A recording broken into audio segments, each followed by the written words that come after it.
Hello guys, so today I'm going to show you how you can power on your Anker Soundcore Q11i headphones. These are the headphones right here. As you can see, they are not turned on, they are off at the moment. So first you're going to locate the power button, which is this one right here in the middle.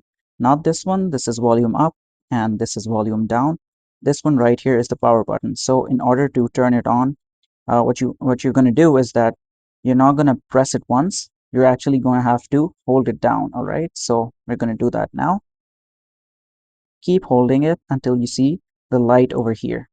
There you go, the flashing light there. You have successfully turned them on, and they are also in pairing mode now. So now if you want to connect it to your phone or anything else, they will be visible. So that's it, pretty straightforward.